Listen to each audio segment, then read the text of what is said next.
მოგესალმებით, მინდა მადლობა გადაუხადო ამ გრანტის ხელმძღვანელებს და მასში ჩართულ პერსონალს იმ შესაძლებლობისთვის, რომელიც მომეცა ლექციის წაკითხვის სახით. ჩემთვის ძალიან სასიამოვნო და საინტერესოა ვილაპარაკო იმაზე, თუ რას ვიკვლევთ და გაგაცნოთ ჩვენი შედეგები.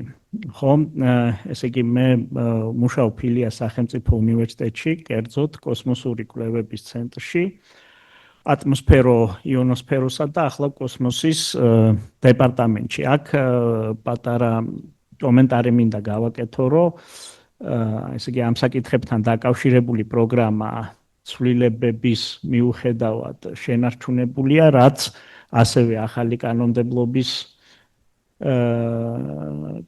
კანონმდებლობიდან გამომდინარე საფუძველს გვაძლევს ვიფიქროთ, რომ ეს ცენტრიც იქნება შენარჩუნებული. დღეს მე ძირითადად ვილაპარაკებ სპორადულ ფენაზე, ჩვენ ვიკვლევთ ეგრეთ წოდებულ სპორადულ ფენას, დაწვრილებით ამაზე ვილაპარაკებთ და ჩვენ დეპარტამენტს, ხო, ჩემი ჩართულობით ბატონი გოდერძი დიდებულიძისა და მაია თოდუას ჩართულობით პრეტენზია გვაქვს, რომ შევიმუშავეთ ამ ფენის ფორმირების აღმწერი ახალი თეორია, რომელიც აქამდე არ არსებობდა, ამაზე დეტალურად ვილაპარაკებ. მანამდე ვილაპარაკებ სხვა არარეგულარულ სტრუქტურებზე, რომლებიც ჩნდება ატმოსფეროში.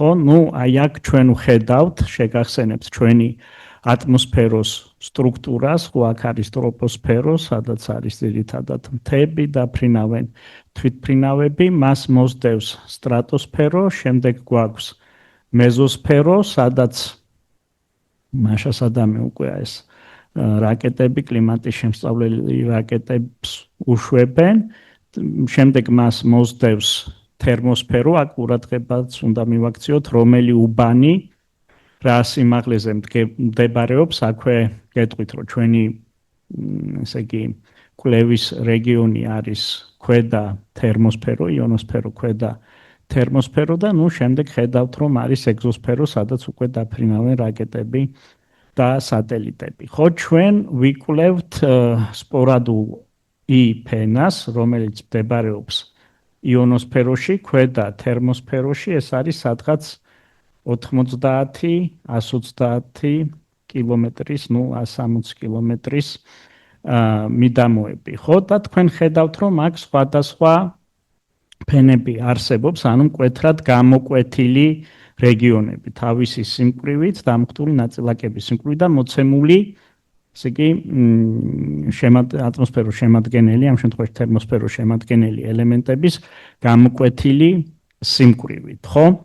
ეხლა აქვე მინდა ვთქვა, რატომ ვეძახით ამ სტრუქტურებს, არარეგულარულ სტრუქტურებს, მაგალითად ფენას, არარეგულარულია ისინი, იმიტომ რომ ისინი გამოირჩევიან, ხო, ატმოსფეროს სხვა უბნებისგან და მეორეს მხრივ სპორადული ფენა არის იმიტომ, რომ ის ჩნდება, ხო, ის ჩნდება და მერე გარკვეული დროის შემდეგ ქრება, ხო, ამიტომ ეწოდება მას სპორადული ფენა, ხო?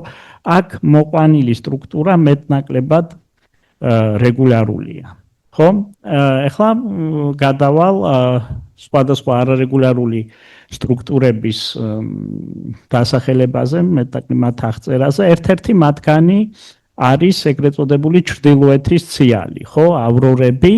რატო არიან ისინი არარეგულარულები? იმიტომ რომ ისინიც ჩნდებიან და შემდეგ გარკვეული პერიოდის მერე ქრებიან. ხო, რას უკავშირდება ავრორების გაჩენა? ავრორების გაჩენა უკავშირდება მზიდან წამოსულ ნაკადებს, მათ ურთიერთქმედებას დედამიწის მაგნიტურ ველთან და მზიდან წამოსული ნაწილაკები თუ შემოაღწევენ, ესე იგი დედამიწის ატმოსფეროში, ისინი პოლუსებთან ურთიერთქმედებენ ნაწილაკებთან, რომლებიც გვაქვს დედამიწის ატმოსფეროში და ამ ურთიერთქმედების შედეგად ვხედავთ სხვადასხვა სიმძლავრის და სხვადასხვა ფერის ნათებას. ხო, და იმის მიხედვით თუ როგორი იყო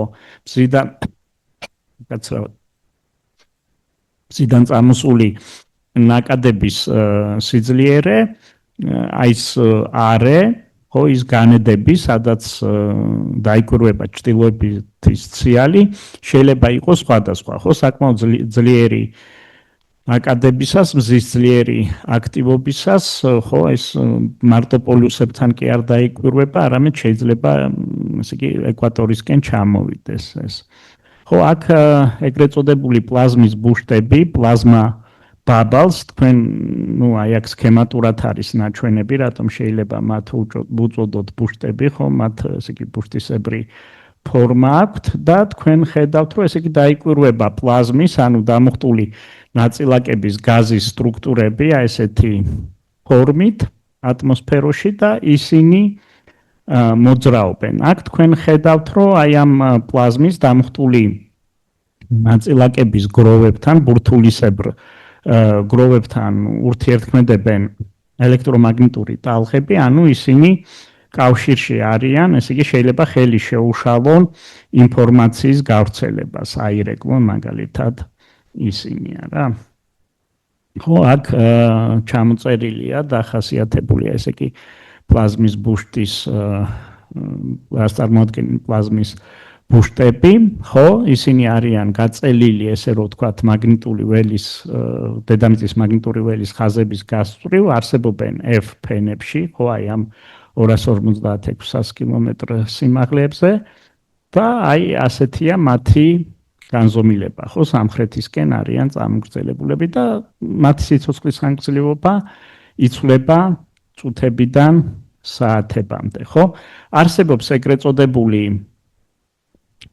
ეგრეთ წოდებული მოძრავი ან მოგზაური იონოსფერული შეშფოთებები, ხო, ეს არის ტალღისებრი სტრუქტურები, ხედავთ მათ განზომილებებს, ხო, ისინი საკმაოდ ესე იგი ერთმიმართულებით არიან წაგრძელებულნი და ისინი არსებობენ I და F რეგიონებში, აი რომელიც ჩვენ უკვე ვახსენეთ, როდესაც ვახასიათებდით ატმოსფეროს და მათი ხანგრძლივობაც, მათი სიცოცხლის ხანგრძლივობაც არის, ესე იგი, წუთებიდან საათებამდე. ასევე არსებობს ეკვატორული იონიზაციის ანომალია, ხო, ეს არის, ესე იგი, შემკრივება, ხო, დამუხტული ნაწილაკებისა, რომელიც, ну, მეტნაკლებად სიმეტრიულად არის განლაგებული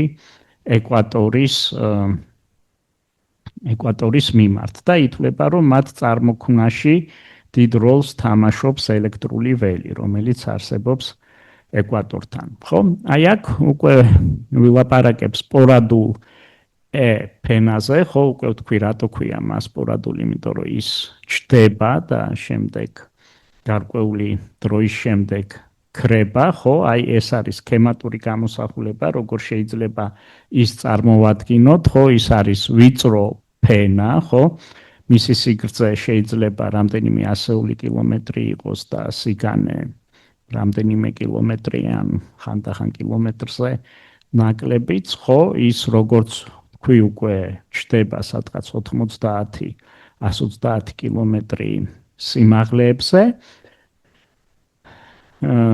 ხო, აი აქ თქვენ ხედავთ სქემატურად გადმოტანილს, რაზეც ვილაპარაკეთ, აი ეს D რეგიონი, E რეგიონი და ეს ჩდება E რეგიონში, ხო, აი ესეთი უბანი, შემკრივებული უბანი, აქაც გვაქვს სქემატურად ეს გამოსახული, აი შუა ნახაზეც და მის ზემოთ არის, ესე იგი, ეს ჩვენი F ფენა და აი ეს E, აი აქაც ჩანს, რომ E, D და F ფენები არის მეტნაკლებად რეგულარული ფენები, მათში გარკვეულ დროს ჩდება ეს სპორადული ფენა და შემდეგ ეს ფენა მაშასადამე შეიძლება გაქრეს. და რატომ არის მნიშვნელოვანი ამ სპორადული E ფენის შესწავლა? ის მნიშვნელოვანია, იმიტომ რომ ის კავშირშია მაშასადამე ინფორმაციის გავრცელებასთან, ნავიგაციასთან, ხო, აი აქ ჩამოწერილია, რაზეც ვილაპარაკეთ, ამ სპორადული ფენის მახასიათებელები, ხო, და ну, სიცოცხლის ხანგრძლივობაც დამოკიდებული იცვლება წუთებიდან საათებამდე და ну, ის კავშირშია, როგორც ვთქვით, კომუნიკაციებთან, ნავიგაციებთან და ასევე კავშირშია კლიმატთან, მზის აქტივობასთან და ესე იგი მის წარმოქმნაზე გავლენას ახდენს მზის აქტივობა და მეორეს მხრივ ჩვენ თუ ვიცით როდის წარმოიქმნება ეს სპორადული ფენა, შეიძლება გარკვეული ინფორმაცია მივიღოთ მზის აქტივობაზე, ხო? ასევე კავშირშია სხვადასხვა ფენებთან, ატმოსფეროს სხვადასხვა ფენებში მიმდინარე პროცესებთან, ხო, ეგრეთ წოდებული კაპლინგი ხდება ამ ფენებს შორის, კაპლინგი გამოიხატება ამ სპორადული ფენის წარმოქმნაში, იმიტომ რომ სპორადული ფენის წარმოქმნაზე ახდენენ გავლენას სხვადასხვა ნაკადები, ხო, ნეიტრალური ნაწილაკების ნაკადები, რომლებიც წარმოიქმნება ატმოსფეროს სხვადასხვა რეგიონებში. ხო, ანუ სპორადულ ფენაზე დაკვირვებით მისი შესწავლით ჩვენ შეგვიძლია ვილაპარაკოთ ატმოსფეროს სხვადასხვა რეგიონებში მიმდინარე პროცესებზე, ხო? და აქ ეს ფორმულები წერია, ამას დიდად არ ჩაუღრმავდები, უბრალოდ თვისებრივად ავხსნი რა რას წარმოადგენს. აქ წერია, ესე იგი, უწყვეტობის განტოლება, ხო, განტოლება, რომელიც გვიჩვენებს კავშირს სიმკვრივის ცვლილებასა, ხო, სიმკვრივის ცვლილებასა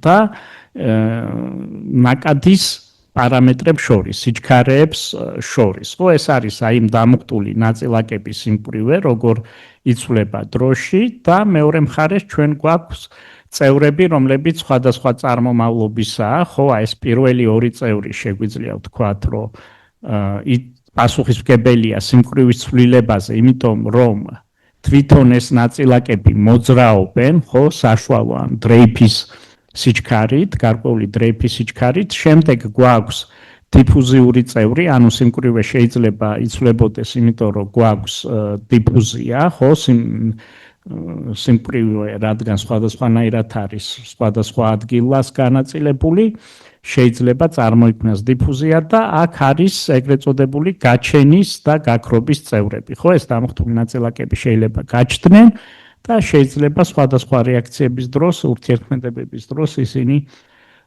გაქრნენ. ხო, ყველა წევრი ძალიან მნიშვნელოვანია. ხო, ანუ როდესაც ჩვენ ვლაპარაკობთ სპორადული ფენის შესწავლაზე, ჩვენ უნდა ვიფიქროთ, როგორ იცვლება დამუხტული ნაწილაკების სიმკვრივე დროში მოცემულ ადგილას, ხო, და რა იწვევს ამ გამკვრივებას, ესე რომ ვთქვათ, შეკუმშვას, ხო, და აი ამ მიზნით ჩვენ ვსწავლობთ მასშტაბზე სხვადასხვა წევრებს, ხო? დიფუზიური წევრი და გაჩენა-გაქრობისა მეტნაკლებად გასაგებია, ხო, ორივე დამოკიდებულია მასშტაბზე სიმაღლეზე და გარემო პირობებზე, მაგალითად გაჩენის წევრი ასევე შეიძლება იყოს დამოკიდებული მზის აქტივობაზე, ამ დამუხტული ნაწილაკების გაჩენის წევრი და ჩვენთვის საინტერესო აღმოჩნდა აი წევრები, რომლებიც მოქმედებენ სიმკვრივის ცვლილებაზე, იმიტომ რომ გვაქვს აი ამ დამუხტული ნაწილაკების მოძრაობა, დრეიფი. ანუ საშუალოდ გვაქვს ნაკადი. ეხლა რითია გამოწვეული ამ დამუხტული ნაწილაკების დრეიფი, ხო, მოძრაობა.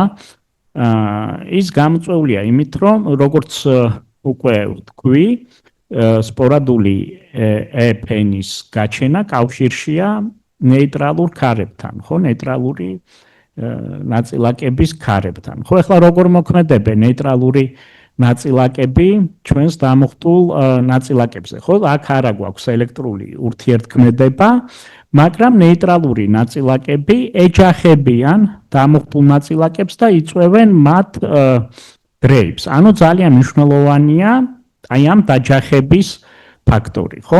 მე თავიდანვე აღვნიშნე, რომ ჩვენ გვაქვს პრეტენზია, რომ გვაქვს ახალი თეორია ამ სპორადული ფენის წარმოქმნისა და გავამახვილებ ყურადღებას, რომ აქამდე ითვლებოდა, რომ ესე იგი დინამიკა ამ სპორადული ფენისა სრულად განპირობებული იყო დამუხტული ნაწილაკების სიჩქარეებით. ხო, აი აქ არის ფორმულა, რომელიც გვეუბნება, რომ ჩვენ ბოდიში ნეიტრალური ქარის სიჩქარებით, ნეიტრალური ნაწილაკის სიჩქარებით იყო თითქოს განპირობებული აი ამ იფენის წარმოქმნა და მისი დინამიკა. არსებობდა ეგრეთ წოდებული წანაცვლების თეორია. ამაზეც თვისებრივად ვილაპარაკებ ცოტა ხანში. ანუ აი აქ ჩვენ ვხედავთ, რომ მაშასადამე დამხტული ნაწილაკების დრეიფის სიჩქარე, ანუ მათი შეიძლება ესე ვთქვათ საშუალო მოძრაობის საშუალო სიჩქარე დამოკიდებულია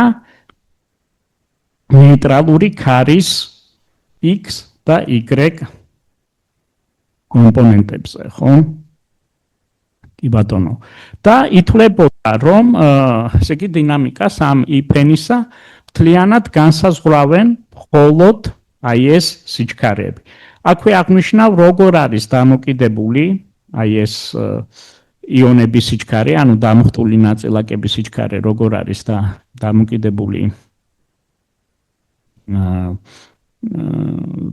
ესე იგი ნეიტრალური ქარის სიჩქარეებზე, როგორც თქვით, ის დამოკიდებულია მასზე დაჯახებების საშუალებით. ხო, აი თქვენ ხედავთ CX და CY კომპონენტებს, აქ თქვენ ხედავთ CX-ის გამოსახულებას, აქ აი არის მაგნიტური ველის, დედამიწის მაგნიტური ველის დახრილობის კუთხე მოცემულ რეგიონში და მნიშვნელოვანია შევხედოთ, რას წარმოადგენს თვითონ K. თვითონ K დამოკიდებულია დაჯახებების სიხშირეზე. ანუ რაც უფრო K გვიჩვენებს, რამდენად როგორ იწვევენ მოკლედ დაჯახებები ნეიტრალებისა დამხტულ ნაწილაკებთან, როგორ სიჩქარეს გამოიწვევენ ამ ჩვენი დამხტული ნაწილაკების. აქვე ვიტყვი, რომ ω-E ეს არის ეგრეთ წოდებული გირო სიხშირე, ანუ სიხშირე, რომელიც გვიჩვენებს, რამდენად სწრაფად ბრუნავს ეს ჩვენი იონი მაგნიტური ველის ძალწირის გარშემო. მოკლედ მნიშვნელოვანი რაც არის ჩვენთვის, რომ ესე იგი იონების დამხტული ნაწილაკების დრეიფის სიჩქარეში შედის წევრი, აი ეს K, რომელიც თავის მხრივ დამოკიდებულია დაჯახებების სიჩქარეზე, იონებისა და ნეიტრალების დაჯახების სიხშირეზე, ხო? ეხლა აქამდე რა ითვლებოდა, რომ ესე იგი დაჯახების სიხშირე იყო გასაშუალოებული, ხო? და ითვლებოდა, რომ აი თავარი რაც განსაზღვრავს აი ამ იონების დრეიფის სიჩქარეს არის ქარის ნეიტრალური ქარის სიჩქარის დგენელები, ხო? და განსაზღვრავს აი ამ იფენის წარმოქმნას. აქვე მოდი ვთქვათ, რას ნიშნავს იფენის წარმოქმნა, შედარებით მარტივად შევცდები მარტივად აღწერო, ხო? ანუ უნდა წარმოიქმნას შემკრივებული პლენა, ხო? ანუ რაღაც უბანში აი დამხტული ნაწილაკების სიმკვრივე უნდა გაიზარდოს. ანუ უნდა მოხდეს კუმშვა, ხო? და მოდი ვთქვათ, როგორ შეიძლება ეს კუმშვა მოხდეს, რომ წარმოვიდგინოთ, ვთქვათ, გვაქვს ხუთი, რომლის ზედა და ქვედა მხარეც მოძრაობენ სხვადასხვა სიჩქარეებით. ვთქვათ, ზედა მხარეც და ქვედა მხარეც მოძრაობს ზევით. თუ ისინი მოძრაობენ ერთი და იგივე სიჩქარით, მაშინ ყუთის ზომები არ შეიცვლება, ყუთის მოცულობა დარჩება იგივე და კუმშვა არ გვექნება, ხო? თუ ზედა მხარე უსწრებს ქვედა მხარეს, მაშინ ყუთის ზომები გაიზრდება, მისი მოცულობა გაიზრდება და გვექნება გაფართოება, ანუ სიმკვრივის შემცირება. ხოლო თუ ყუთის ქვედა მხარე ეწევა ზედა მხარეს, ხო, ანუ ზედა მხარე თუ ვერ უსწრებს, მაშინ მათ შორის მანძილი შემცირდება, ყუთის ზომები შემცირდება, ანუ მისი მოცულობა შემცირდება და მექნება კუმშვა, ანუ მექნება რა? სიმკვრივის ზრდა, ხო? ანუ მე რომ ვიფიქრო იმაზე რა მაქვს შეკუმშვა, გაფართოება თუ სიმკვრივე საერთოდ არ მეცვლება, უნდა ვიცოდე სივრცის სხვადასხვა ნაწილში როგორია მოძრაობის სიჩქარე, ხო? და ყუთის ანალოგიით უკვე ვფიქრობ იმაზე რა მექნება, ხო? და ჩვენ აქ ხედავთ, რომ აი ეს ჩვენი W დამოკიდებულია სიმაღლეზე, ხო? ანუ სხვადასხვა უბანი მოძრაობს სხვადასხვა სიჩქარით. დაუბრუნდები ისევ ამ სურათს, ხო, თუ ქვედა უბანი ეწევა ზედა უბანს, მექნება ესე იგი შემკურვება. ეს მეტნაკლებად მარტივი მოდელია, გამოვიყენებ ასეთ სიტყვას, დივერგენციას. თუ სიჩქარის დივერგენცია ნულია, მაშინ მაქვს სიტუაცია ანალოგიური იმისა, როდესაც ყუთის ზედა და ქვედა საზღვარი ერთნაირი სიჩქარით მოძრაობენ და ყუთის მოცულობა არ მეცვლება და სიმკვრივეც არ მეცვლება, ანუ არ მაქვს კუმშვა. თუ დივერგენცია მეტი ან ნულზე, ეს არის შემთხვევა, როდესაც ყუთის ზედა ნაწილი უფრო სწრაფად მოძრაობს, ვიდრე ქვედა ნაწილი და მაქვს გაფართოება, ანუ სიმკვრივის კლება და თუ დივერგენცია ნაკლებია ნულზე, ეს ნიშნავს, რომ ყუთის ზედა ნაწილი უფრო ნელა მოძრაობს, ვიდრე ყუთის ქვედა ნაწილი თუ ორივე ზევით მოძრაობს, მაქვს კუმშვა, მაქვს სიმკვრივის ზრდა, ანუ კონვერგენცია. ხო? ეხლა ეს შესავალი რისთვის იყო საჭირო? ჩვენ ვხედავთ, რომ W შეიძლება სიმაღლეზე დამოკიდებული იყოს არა მხოლოდ იმიტომ, რომ Vx და Vy, ანუ ქარის სიჩქარეებია სიმაღლეზე დამოკიდებული, არამედ იმიტომ, რომ ეს კოეფიციენტები არის სიმაღლეზე დამოკიდებული, Cx და Cy. თავის მხრივ ეს კოეფიციენტები სიმაღლეზე იმიტომ არის დამოკიდებული, რომ აი ეს K პარამეტრი არის სიმაღლეზე დამოკიდებული, K პარამეტრი სიმაღლეზე არის დამოკიდებული იმიტომ, რომ დაჯახების სიხშირე, იონებსა და ნეიტრალების დაჯახების სიხშირე გამოდის დამოკიდებული სიმაღლეზე. და თავის მხრივ აი აქ არის გამოსახულება იონების და ნეიტრალების დაჯახების სიხშირისა, ის დამოკიდებულია ატმოსფეროს შემადგენლობაზე, ხო?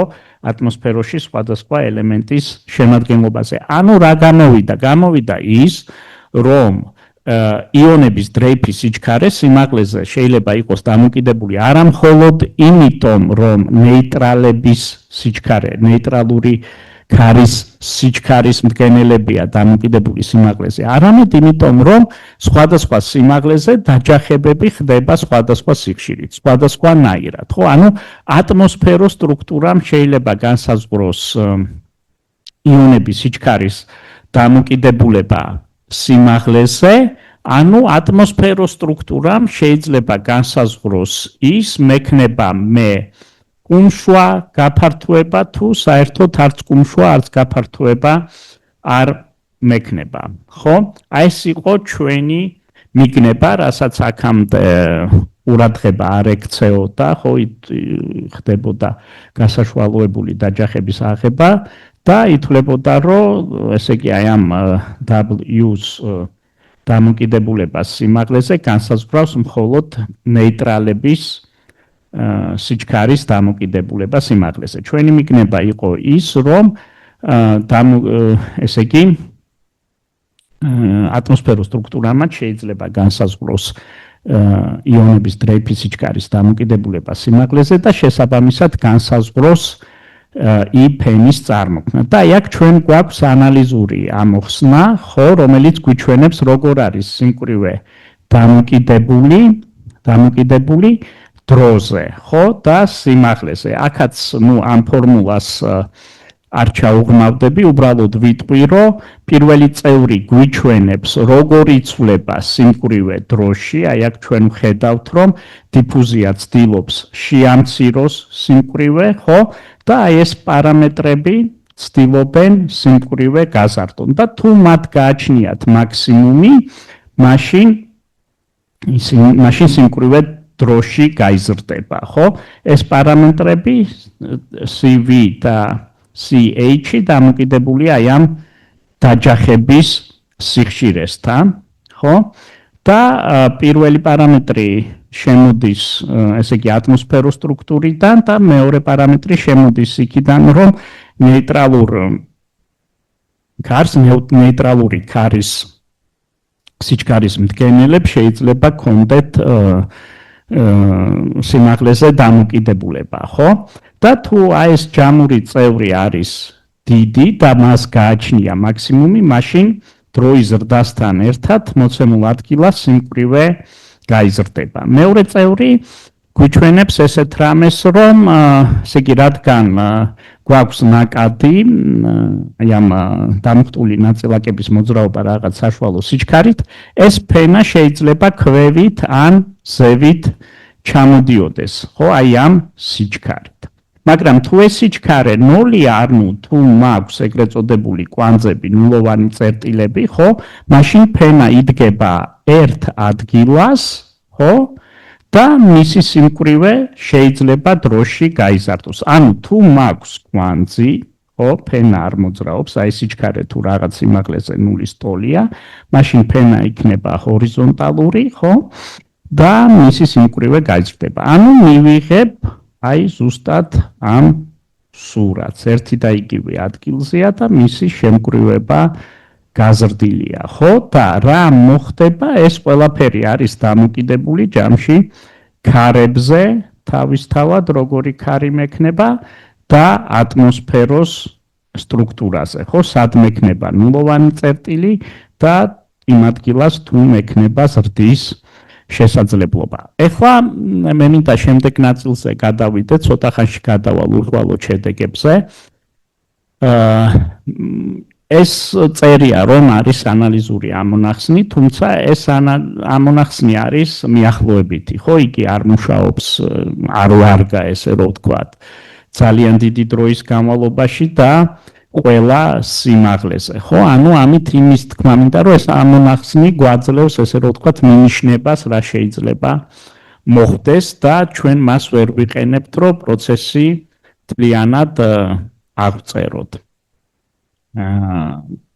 და ამისთვის ჩვენ ვიყენებთ რიცხვით მეთოდებს. აქაც ეს ფორმულა წერია, ხო, გრძელი ფორმულა, ამასაც არ ჩავღრმავდები, უბრალოდ ვიტყვი შინაარს, რას ნიშნავს რიცხვითი მეთოდი. ხო, აი ჩვენ ვთქვით, რომ აი აქ გვაქვს განტოლება, უწყვეტობის განტოლება, რომელიც აკავშირებს ერთმანეთს დროში ცვლილებას სიმკვრივისა, სიჩქარეებს, დიფუზიას და სიმკვრივის სიმაღლეზე დამოკიდებულებას. მაგრამ როგორც ვთქვი, ეს განტოლება ანალიზურად, ანუ ესე რომ ვთქვათ, იხსნება თუ არა, შეიძლება არც იხსნებოდეს, ხო?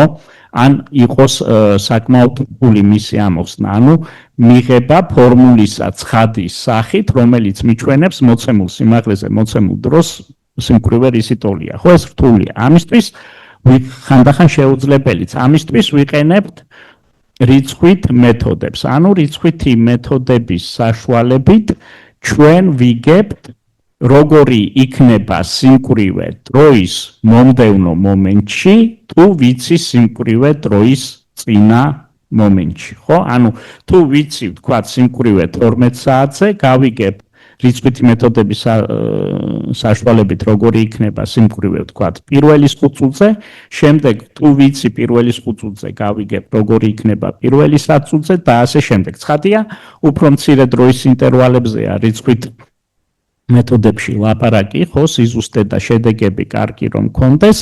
აქაც უბრალოდ ვიტყვი, არ ჩავღრმავდები, რომ რიცხვითი მეთოდების გამოყენებაც არ არის უბრალოდ ესე იგი, აი ამ უწყვეტობის განტოლების გადაწერა, როგორც თქვენ ხვდებით, ალბათ რიცხვითი მეთოდებს ახასიათებს ცდომილება და ძალიან მნიშვნელოვანია იმ გამოთვლების ხერხების შერჩევა, რომლებიც ამ ცდომილებას მაქსიმალურად შეგვიმცირებენ, ხო? თუმცა რიცხვითი მეთოდებით მოცემული სურათი უფრო დიდი დროის განმავლობაში გვაძლევს წარმოდგენას დინამიკაზე, ვიდრე აი წინა სლაიდზე მოყვანილი ანალიზური ფორმულა, ხო? და ნუ რიცხვითი მეთოდები, ესე რომ ვთქვათ, არ არის უბრალოდ კლავიატურაზე წკაპუნი, ხო, მოიცავს ძალიან მათემატიკურ გამოთვლებს, შეფასებებს, რომ ცდომილება მქონდეს, რაც შეიძლება მცირე და ჩემი შედეგები იყოს ნამდვილად ფიზიკური და ასე ვთქვათ, სანდო. და ეს არის ჩვენი შედეგები. აქ, ნუ რა ხატია, როგორ არის იონების სიჩქარე, ხო, აქ არის მუდმივი ქარის შემთხვევა და მუდმივი ქარის შემთხვევა განგება ვიღეთ, იმიტომ რომ ჩვენ ვაჩვენებთ, რომც არ იწვლებოდეს ნეიტრალების ქარის სიჩქარე სიმაღლის მიხედვით, მაინც შეიძლება წარმოიქმნას სპორადული ფენა, ანუ ატმოსფეროს სტრუქტურამ დაჯახებების სიმაღლეზე დამოკიდებულებამ შეიძლება გამოიწვიოს კუმშვი. აქ არის მაშასადამე ეს სიჩქარე ნეიტრალური ქარისა, დამოკიდებულია კუთხეზე, მიმართულებაზე, ხო? და სიმაღლეზე და ჩვენ ხედავთ, რომ ის იწვება სხვადასხვა მიმართულების ქარისას, სხვადასხვანაირი შეიძლება იყოს სხვადასხვა სიმაღლეზე. აი აქ ამ ლურჯი და ყვითელი ხაზებით გამოყოფილია რეგიონები, სადაც სიჩქარე ნულის ტოლი ხდება. ეს რეგიონები არის საინტერესო, იმიტომ რომ აქ შეიძლება ფორმირდეს სპორადული ფენა, რომელიც არც ზევით არის, არც ქვევით არის ჰორიზონტალური.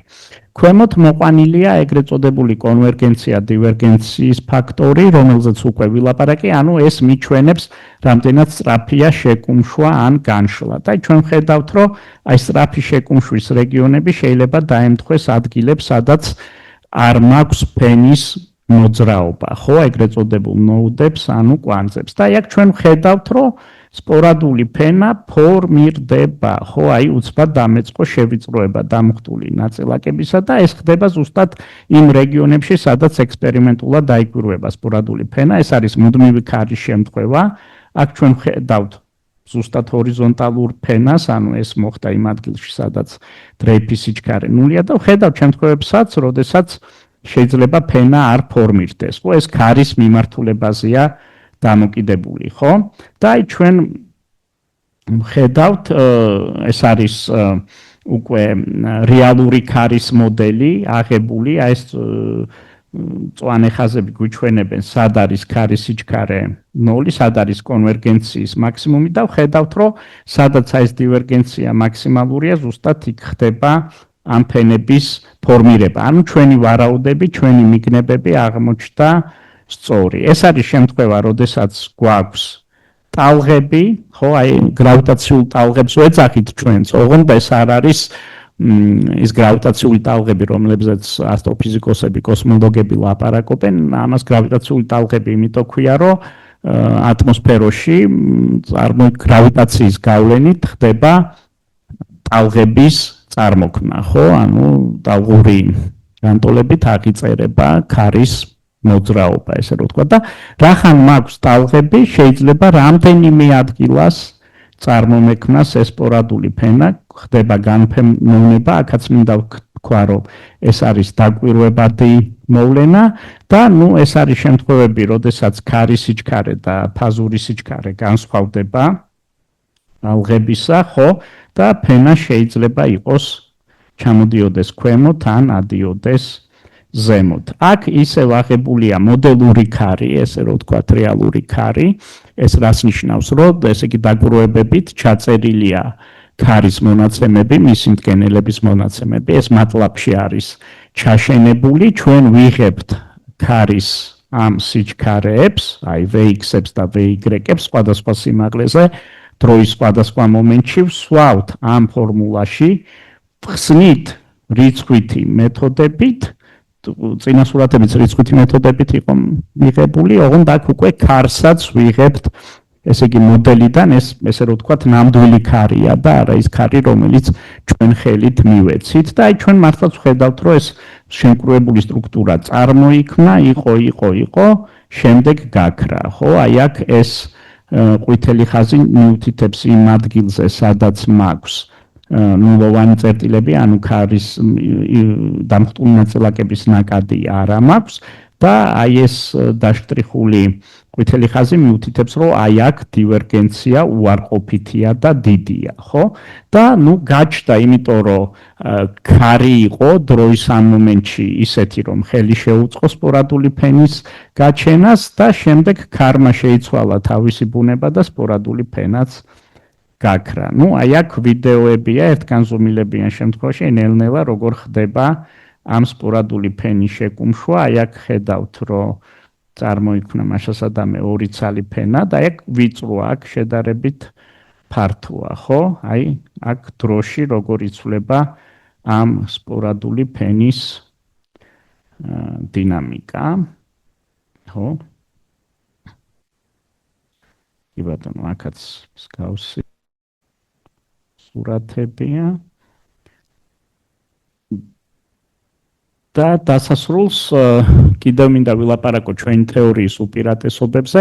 ექსპერიმენტი აჩვენებდა, რომ ეგრეთ წოდებული წანაცვლების თეორია, რომელიც გულისხმობდა, რომ მხოლოდ ნეიტრალების ქარის სიჩქარე განსაზღვრავს სპორადული ფენის წარმოქმნას და მის დინამიკას. ექსპერიმენტზე ასე არ იყო. იყო შემთხვევები, როდესაც ნეიტრალური ქარის წანაცვლება ისეთია, როგორიც უნდა იყოს ამ თეორიის მიხედვით, მაგრამ სპორადული ფენა არ ჩნდებოდა და პირიქით სპორადული ფენა ჩნდებოდა მაშინ და იქ, სადაც წანაცვლება არ ჰქონდა ნეიტრალური ქარისა და ჩვენი თეორია ამბობს, რომ ნეიტრალური ქარის წანაცვლება მნიშვნელოვანია, მაგრამ ასევე მნიშვნელოვანია სხვა ფაქტორები, მაგალითად ყველაზე მნიშვნელოვანი ჩვენ შემთხვევაში ატმოსფეროს სტრუქტურა და ჩვენი თეორიის საშუალებით, ჩვენი მოდელების საშუალებით შეგვიძლია ვიწინასწარმეტყველოთ თუ ქარი ვიცით რა ადგილას შეიძლება სპორადული ფენა გაჩნდეს, როგორი იყოს მისი პარამეტრები და რამდენ ხანს იარსებებს ის. ანუ ჩვენ შეგვიძლია ჩვენ თეორიის გამოყენებით ვიწინასწარმეტყველოთ სპორადული ფენის გაჩენა და მისი ადგილმდებარეობა. ხო, და ამის მნიშვნელობაზე უკვე ვილაპარაკე, ეს მნიშვნელოვანია კომუნიკაციებისთვის, ნავიგაციისთვის, ატმოსფეროს სხვადასხვა ფენებს შორის კავშირის დაჭერისთვის და მოკლედ აი ამ დამოხტული ნაწილაკების სიმკვრივის გლობალური განაწილებისთვისაც კი. დიდი მადლობა მინდა გითხრათ დამსწრეებს, როგორც მოწვევისთვის, ისე ყურადღებისთვის და ყველას, ვინც მოისმენს და იმედია საინტერესო იქნება. მადლობა. მადლობა ბატონო გიორგი.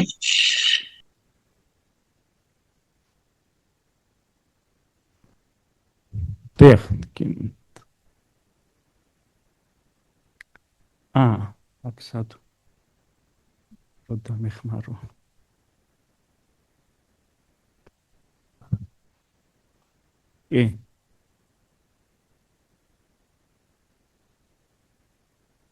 მადლობა. მადლობა. ესე იგი, როგორც მე მესმის, თუ სწორად გავიგე, საუბარია იონიზირებული ნაწილაკების შემკრივებების წარმოქმნაზე შევისწავლოთ და როგორი არის დინამიკა მათი. ვიცით ძირითად მიზეზები, ეს იყო თვითონ დამოხტული ნაწილაკების წარმოშობა, გაქრობა, ეს იყო ურთიერთქმედება ნეიტრალურ ნაწილაკებთან. დამოხტული ნაწილაკები მძიმე წამოსული მაგნიტური ველის გამო არის არიდებული, მან ნაკლებად გვაქვს. მაგნიტური ველი გავლენას ახდენს უფრო აი პოლუსებთან ავრორებზე, მზიდან წამოსული ნაკადები ხანდახან მოქმედებენ, ანუ შემკრივებული ნაწილაკები ისედაც მაქვს აი ამ მაგალითად იგივე D და F ფენების სახით ეს რეგულარული სტრუქტურებია და შეიძლება ქარის გამო მოხდეს აქ შემკრივება, რაზეც ვილაპარაკეთ. რასაც თქვენ კითხულობთ, ხო? გაჩენა, გაქრობის წევრები, ხო? მაგნიტური, ანუ მზის აქტივობაზე შეიძლება იყოს დამოკიდებული, რომ მოხდეს ან დამატებითი იონიზაცია, ან შემოდინება ნაწილაკებისა. ხო, აქ კიდე ცალკე კვლევის საკითხია თვითონ ეს დამოხტული ნაწილაკების წარმოშობა და სხვადასხვა წარმოშობა აქვს, მათ შორის ციური სხეულებისა, რომლებიც ახდენენ იონიზაციას, ან თვითონ არიან მატარებლები ამ ნაწილაკებისა, მათ ჩვენ შემთხვევაში ამ ესე იგი წარმოშობის წყაროებზე ცალკე არ არის ყურადღება გამახვილებული, ჩვენ უბრალოდ ჩვენ გამოთვლებში აი გაჩენა გაქრობის წევრები შეგვიძლია ავიღოთ, თუმცა ჩვენთვის შეიძლება საინტერესო იყოს ეს ყველაფერი მზედედამიწა კავშირებიდან გამომდინარე, თუმცა ამ ეტაპზე აი ამ ესე იგი აი დაზუსტებისთვის რასაც ვხედავთ ახლა ეკრანზე გაზომვადი პარამეტრები სიჩქარეები VX და VY. ერთი არის ურთიერთქმედების სიხშირე რაოდენობა. გაზომვადი, ნუ ჩვენ როგორც ვაკეთებთ, ესე იგი გაზომვადი, რაც არის მონაცემებში, მოდელებში, ეგრეთ წოდებულში, ეს არის ატმოსფეროს სტრუქტურა, იქ სხვადასხვა ელემენტების განაწილება. შემდეგ ჩვენ გვაქვს ეს ფორმულა, რომელიც გვეუბნება როგორი იქნება დაჯახების სიხშირე. ანუ ხო, გამოთვლადი, გაზომვადი ეს პარამეტრებია. ნუ გაზომვადი ვიცით, ესე რომ ვთქვათ, ეს გიროს სიხშირე და აი აქ მაგნიტური ველის მნიშვნელობა, მაგნიტური ველის სტრუქტურის მნიშვნელობა შემოაქვს აი ამ კუთხე ის, რომელიც გვიჩვენებს როგორ არის დახრილი მაგნიტური ველი. Q და L-იც ეს მოდელურებია, მოდელიდან ხდება ხოლმე მათი აღება და დიფუზიაც, ესე რომ ვთქვათ, მოდელური მისი შეფასებაც შეიძლება. ანუ ჩვენ ხელით აქ ფაქტიურად არაფერს არ ვსვავთ, ანუ ჩვენი შედეგები არ არის ხელით ჩასმული პარამეტრებით მიღებული შედეგები, ყველა მოდელურია. ხელით ხანდახან ვსვავთ, რომ ნახოთ სხვადასხვა შემთხვევებში რა შეიძლებოდა მომხდარიყო. Ულუფრყვილო შეკითხვა გამდენ იქნება, რომ დღეს გამოთვლის რესურსები დიდია და დაინტერესებაც ალბათ დიდი ამ საკითხებით, იმით რომ პრაქტიკული ღირებულება გააჩნია. მანამდე სანამ თქვენ მიაქცევდით, ესე იგი თქვენ მიაქციეთ ყურადღება იმას, რომ აი ნიუც არის Z-ზე დამოკიდებული. და კიდევ VX-ის და VY-ის VX-ი VY არსებობდა, მაგრამ ითვლებოდა, რომ აი ეს C-ები, რომელიც დაჯახებიდან მოდის, თითქოს Z-ზე არ იყო დამოკიდებული. ანუ ეს დივერგენცია შეიძლებოდა გამოეწვია მხოლოდ თქვენ შეკითხვა თუ სწორად გავიგე, ანუ რატო ჩვენ და თქვათ ჩვენამდე ხო, ანუ იმიტომ რომ აქ დიდწილად გასაგებია რომ აქ მე ჩემი ვერსია მაქვს, რომელიც არ ვიცი, ცოტა სუბიექტურად ჟღერს, ანუ ჩვენ ჯგუფში ამ თემით ძირითადად სტატიებიც რომ წავიკითხო და ასე შემდეგ მოკლედ, ამ თემით ძირითადად დაკავებულები არიან ექსპერიმენტატორები, რომლებიც აკვირდებიან და ესე რომ ვთქვათ, ეს ფუნდამენტური მათემატიკური აპარატი თუ რასაც ჩვენთან ეძახიან თეორიული ფიზიკა, ნაკლებ ყურადღებას აქცევენ. ხო, ჩვენ ჯგუფში მოხდა ესეთი კომბინაცია, რომ ესე იგი არის ცოდნა ამ დაკვირვებებისა, ექსპერიმენტებისა და მეორეს მხრივ აი ამ ფორმულების ანალიტიკური ამოხსნა თუ ანალიზიც შეიძლება. ეს იყო და აი აქვე დავძენ, რომ ჩვენ ჯგუფშიც იყო ეგეთი პერიოდი, როდესაც რიცხვითად მიღებული შედეგები გვეგონა შეცდომა, იმიტომ რომ ის არ ემთხვეოდა იმ მოლოდინებს, რომელიც შეიძლება გქონდეს შენ თუ არ ჩაუღრმავდი თითოეულ წევრს და მის ესე რომ ვთქვათ მათემატიკურ როლს ამ პროცესში. რა, ჩემი ვერსია ეგეთია, რომ უბრალოდ ეს სეპარაცია ექსპერიმენტატორებისა და პირობითად თეორეტიკოსებისა იწვევს ამას, რომ ამ დარგი ძირითადად იყვნენ დღევანდელ სტატიებშიც ეს შეინიშნა. აი, ბოლო შეკითხვა, ესე იგი, რაც ჩვენ ნახეთ სიმულაციებზე, ხო, ვიზუალურ მასალა, რასაც წარმოაჩენდა, ეს დაკვირვებებით დასტურდება. შესამჩნევი ეფექტია ისე, რომ აი, ბოლო პერიოდშიც რამდენიმე სტატია იყო, რომელიც ამბობს აი განსაკუთრებით მნიშვნელოვანი ინტერესია, მე გამოვიყენებ ამ ტერმინს გრავიტაციული ტალღა, იმედია თქვენ არ გეწყინებათ. აი ეს ამბები ცოტა ხნის წინ კიდევ უფრო გამყარდა, რომ გრავიტაციული ტალღა რო კავშირში იყო, ეს ექსპერიმენტულად დაიკვირვებოდა და ერთ-ერთ ბოლო შრომაში თქვეს, რომ ჩვენი მიგნება შეიძლება გამოყენებული იქნას პროგნოზირებისთვის გრავიტაციული ტალღებით. ამ გრავიტაციულ ტალღაზე ცოტა უფრო მე კარგად ვერ მევხვდი. გრავიტაციულ ტალღას მოვიყვან ესეთ მაგალითს, აი ჭიქაში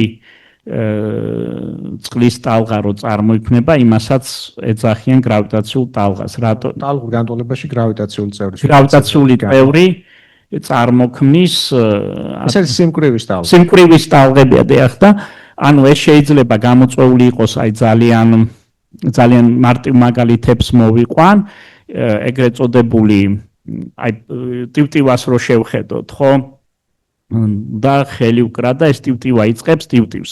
რატო? იმიტომ რომ მაშასადამე რო ჩავწიე ქვევით, ამონგდები ძალა გაიზარდა, უკან წამოიყვანა, ხო? იმიტომ რომ მისი მოცულობა შეიცვალა და ესეც გრავიტაციული წარმოშობის რხევები, აი რაღაც მსგავსი ხდება ჰაერის ნაკადებთან, ჰაერის ფენებთან, თუ მასებთან ატმოსფეროში და მეორე წარმოშობა ამ გრავიტაციული ტალღებისა იგივე ტივტივის მაგალითზე შეიძლება ითქვას, რომ თვითონ სიმკვრივე რო ესე იგი თუ წყალში ტივტივა ჩაუშვი ქვემოთ, ეს მოხდა იმიტომ, რომ მეტი მოცულობა ჩავიდა და შეიძლება დამატებითი ეფექტი მომცეს, იმიტომ რომ წყლის სიმკვრივე იყოს სხვადასხვა და ეს ამონგდები ძალა შეიცვალა. ანუ გრავიტაციული წარმოშობის რხევები. კიდე აი მართალია თქვი ბოლო იქნებოდა წინა, მაგრამ ამას უკვე შემდეგ შეკითხვა მეწვია. ესე იგი, პრაქტიკული ღირებულების თვალსაზრისით, რეალურად აი ეს ცოდნა, რომელსაც თქვენ ქმნით თანამშრომლებთან ერთად, რა პრაქტიკული გამოყენების შეიძლება იყოს? ხო, აი როგორც თქვი, ნუ აქვე დავძენ რომ კონფერენციებზე თქვათ იმ განყოფილებებში სადაც ჩვენ წარვადგენთ ხოლმე მოხსენებას ან პოსტერს, აი ხშირად შემხედრია ეგრეთ წოდებული, ნუ ამერიკაში სამხედრო კვლევის ცენტრები ლაბორატორიებთან არის დაკავშირებული ეგრეთ წოდებული აერონავტიკის ლაბორატორიის წარმომადგენლები, მათ უფრო აინტერესებთ ეს საკითხები როგორც ნავიგაციისთვის და კომუნიკაციებისთვის და რადიო ტალღებით ინფორმაციის გავრცელებისთვის არის ეს მნიშვნელოვანი. ასევე, ნუ როგორც თქვი, კავშირშია კლიმატთან და ანუ აი ეს coupling პროცესები, რადგან ქარები მოქმედებენ მის წარმოქმნაზე და ქარები სხვადასხვა ადგილას წარმოქმნიან და ქარების წარმოშობის მიზეზი სხვადასხვა, მე შეიძლება ვიმსჯელო ამ მიზეზებზე, ამ პროცესებზე და ნავიგაციაზე. ხო, ჩვენ ჯერჯერობით ამ ხრივ ვართ ციტირებების იმედად, თუმცა ნუ ეს მასალა დაგვიგროვდა, ციტირებებიც იზრდება კარგი გაგებით და ნუ თუ ყველაფერი კარგად იქნა, გვაქვს ესეთი გაფართოების სურვილი. მადლობა.